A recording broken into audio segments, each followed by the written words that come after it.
My name is Mackenzie Kimmery, and this is my genetics exam 3. In 1961, Nirenberg and Mattei cracked the first codon of the genetic code and showed that specific RNA controlled the production of specific types of amino acids. To do this, they carried out an experiment in which they took poly-U homopolymer, or a whole string of U's, along with the cell-free extract, or all of the components of a cell,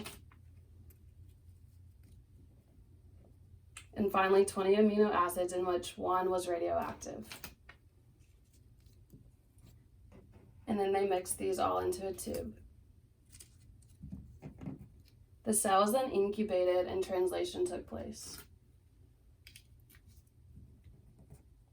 During this, a precipitate protein formed. The protein was filtered and checked for radioactivity next. They repeated this experiment 20 different times, and each time they did it, they had one different radioactive amino acid. From this, they found that the only time they got any radioactive label and formed a protein was in the tube phenylalanine. They repeated this experiment for poly-C, which coded for proline, as well as poly-A, which coded for lysine. They also did it for poly-G, which never worked.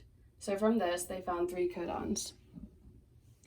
In 1964, Nirenberg continued his research along with Philip Letter to determine, using tRNA, what other matches between the amino acids could be determined. To do this, they took very short mRNAs that had all of the codon combinations. This example here says GUU. They then added this to tRNAs,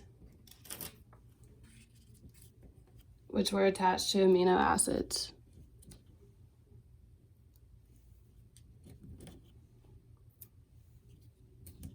As well as the ribosome.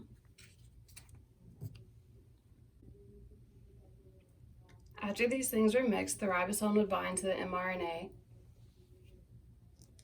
and the tRNA specified for the mRNA.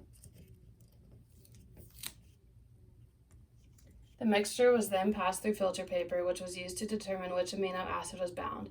From this, the tRNAs that paired with ribosome-bound mRNA would stick to the filter paper, while the unbound tRNAs would pass through. From this example, when an mRNA with GUU was added, the tRNAs were bound to valine. This method was used by many other times to determine the other 61 codons as seen in the coding dictionary that we still use today.